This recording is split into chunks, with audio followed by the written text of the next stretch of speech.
ओम श्री शक्ति नमः। ओम श्री शक्ति नमः। ओम श्री शक्ति नमः। ओम श्री शक्ति नमः। ओम श्री शक्ति नमः। निगमोद बोध नामक कीट की महिमा। श्री शर्मा के पूर्व जन्म की कथा।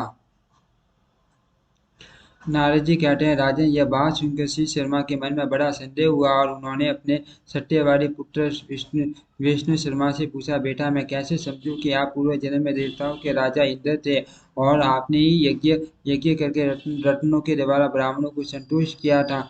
आपकी कही हुई बातें जिस प्रकार मेरी समझ में आ जाए वह करो। पूर्व जन्म में किए हुए हुए कार्यों का ज्ञान इस समय आपको कैसे हो रहा है? विष्णु शर्मा ने कहा, पिताजी, मुझे ऋषियों ने पूर्व जन्म की स्मृति बनी बनी रहने का वरदान दिया है। उन्हीं के मुंह से इस तीर्थ के विषय में ऐसी महिमा सुनी थी। आप यहाँ निग मोद बोध तीर्थ में स्नान कीजिए, इससे आपको भी ये पूर्व जन्म की स्मृति प्रदान करने वाला दुर्लभ ज्ञान प्राप्त होगा। यह सुनकर विप्र श्री शर्मा ने पूर्व जन्म की स्मृति प्राप्त करने के लिए भगवान श्री हरि, श्री गंगा जी एवं अयोध्या आदि 7 पुरियों का स्मरण करके और भगवान गोविंद में शीत लगाकर निग मोद बोध तीर्थ में बार बार डुबकियां लगाकर स्नान किया। उसके बाद बाद बार किया। तदनंतर सूर्य को सादर अर्घ्य देकर विविध उपचारों से भगवान विष्णु का पूजन किया। इस तरह नित्य क्रम पूरा करके वे सुखपूर्वक बैठे और अपने सुयोग्य पुत्र श्री विष्णु शर्मा से बोले। श्री शर्मा ने कहा, विष्णु शर्मा, यहाँ स्नान करने से मुझे भी पहले पहले की जन्म कर्मों का स्मरण हो आया है। माँ पाक में मैं उन्हें आपको सामने कहता हूँ, सुनो। पूर्व जन्म में मैं धनवान वैश्य के कुल में उत्पन्न हुआ था। मेरे पिता पिता का नाम शरभ था। वे कान्य कुब्जपुर में निवास करते थे। वहाँ वहाँ व्यापार के द्वारा उन्होंने बहुत धन कमाया, परंतु रात दिन उन्हें यही चिंता घेरे रहती थी कि के पुत्र के बिना मेरी संचित की हुई यह सारी धनराशि व्यर्थ ही है। इस प्रकार चिंता में पड़े हुए वैश्य के घर एक दिन परोक्ष विषयों का ज्ञान रखने वाले मुनिवर देवल जी पधारे। उन्हें आया देख मेरे पिता आसन से उठकर खड़े हो गए। उन्होंने पार्टी और अड्डे देकर मुनि को प्रणाम किया, उत्तम आसन पर बैठाया और सम्मान पूर्वक कुशल प्रश्न पूछते हुए कहा, मुनिश्रेष्ठ, आपका इस पृथ्वी पर विचरना हम जैसे ग्रस्तों को सुख देने के लिए ही होता है। अन्यथा यदि आप कृपा करके सवत न पधारे तो घर की चिंता में डूबे हुए मनुष्यों को आप कैसे महात्मा का दर्शन कहाँ कहाँ हो सकता है? जिनकी बुद्धि भगवान की शरण रस के चिंतन में लगी हुई है, उन्हें कहीं भी कोई कामना नहीं हो सकती। तथापि यहाँ आपके आपके पधारने का क्या कारण है, ये शीघ्र बताने की कृपा करे। वैसे कि ऐसा कहने पर देवल मुनि ने उनके मनोभाव को जानने के लिए पूछा, वैश्य परवर, आपने धर्म पूर्वक बहुत धन का संचय कर लिया है और उसी से आप नित्य और नैमित्तिक क्रियाओं का बलि बलि बलि भांति बलि भांति अनुष्ठान अनुष्ठान करते हो। फिर भी आपका शरीर सूखा क्यों क्यों जा रहा है? यदि कोई गोपनीय बात न हो तो मुझे अवश्य बताओ। वैश्य ने कहा, मुनिश्रेष्ठ, आपसे छिपाने योग्य कौन सी बात हो सकती है?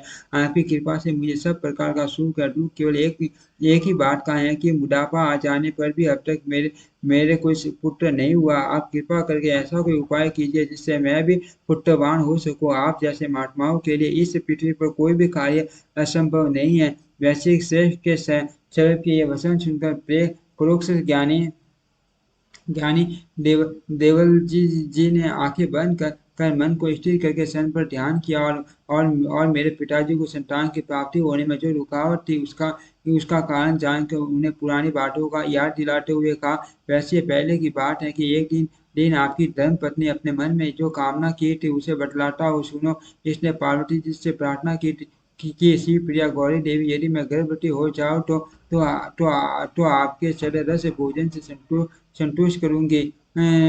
इस प्रार्थना के बाद उसी महीने में आपकी पत्नी के गर्भ रह गया। तब सखियों के अनुरोध से आपकी पतिव्रता पत्नी ने आपके पास आकर विनय पूर्वक कहा, नाथ, मैं संपूर्ण कामनाओं को देने वाली पार्वती देवी की पूजा करना चाहती हूँ, क्योंकि उन्हीं की कृपा से इस समय मेरा मनोरथ पूर्ण हुआ है। वैश्य पर अपनी पत्नी के शुभ वचन सुनकर आप बहुत प्रसन्न हुए और आपने मधु, अन्न, द्राक्षा और गंध आदि सब सामग्री को मंगवाकर अपनी पत्नी के हवाले कर दिया। तब आपकी पत्नी ने सखियों को बुलाकर का शैली और पूजन पूजन की सारी सामग्री मैंने मंगा ली है। ये सब लेकर आप लोग मंदिर में जाओ और विधिवत पूजा करके देवी को संतुष्ट करो। हमारे कुल में गर्भवती स्त्री घर से बाहर नहीं निकलती, इसीलिए मैं नहीं चल सकूंगी।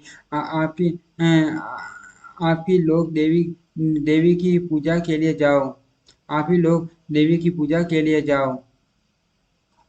आपकी पत्नी की आज्ञा पाकर सखिया पूजा की सामग्री ले अंबिका के मंदिर में गई। वहां उन्होंने पार्वती जी को प्रणाम प्रणाम और प्रदक्षिणा करके भक्ति पूर्वक कहा, जगदम्बे आपको नमस्कार। ऐसी प्रिय हमारा कल्याण करो। सर्वक नामक वैश्य की पत्नी ललिता को आपकी कृपा से गर्भ प्राप्त हो गया है। अतः उसने आपकी आपकी पूजा के लिए ये सब सामग्री हमारे हाथ भेजी है। उसके कुल में गर्भवती स्त्री घर से बाहर नहीं निकलती, इसीलिए वह स्वयं नहीं आ सकती। देवी आप प्रसन्न होकर इस पूजन पूजन को ग्रहण करो। ऐसा कहकर सखियों ने माता पार्वती का चंदन आदि से विधि पूर्वक पूजन किया, परंतु भगवान भगवती गौरी की ओर से उन्हें कोई उत्तर नहीं मिला। सखिया घर लौट आई और आपकी पत्नी से बोली कि इस पूजा से पार्वती ये पसंद नहीं है। सखियों की बात सुनकर तो आपकी स्त्री के मन में बड़ी व्याकुलता हुई। वह मन मन मन चिंता करने लगी कि उनके उनके सुंदर मंदिर में पूजा के समय मैं स्वयं नहीं जा सकी।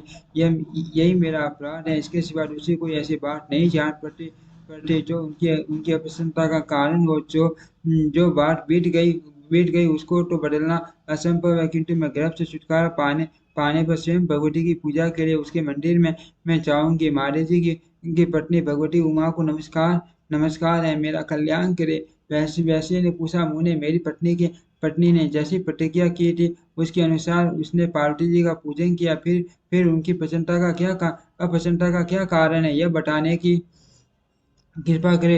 देवल जी ने कहा, वैसे पर इसका कारण सुनो। जब आपकी पत्नी सखिया शीशकर माता पार्वती जी का पूजन करके लौट आई, तब तब विजया ने कौतूहलवश पार्वती जी से पूछा, गिरिजे ललिता की सखियों ने आपकी श्रद्धा पूर्वक पूजा की है ना, फिर आप प्रसन्न क्यों नहीं हुई? पार्वती ने कहा, सखी विजया विजया मैं जानती हूँ वैसी पत्नी घर से बाहर निकलने में असमर्थ थी, इसीलिए उसकी सखियां आई थी। किंतु मेरी जैसी देवियां दूसरे के हाथ की पूजा स्वीकार नहीं कर सकती। उसका पति आ जाता तो भी उसका कल्याण होता। पत्नी जिस व्रत और पूजन को करने में असमर्थ हो, उसे अपने पति से ही करा सकती हैं। इससे इससे उसकी वह पूजा भंग नहीं होती, अथवा अन्य भाव से पति से पूछ के किसी श्रेष्ठ ब्राह्मण के द्वारा भी वह पूजा करा सकती थी।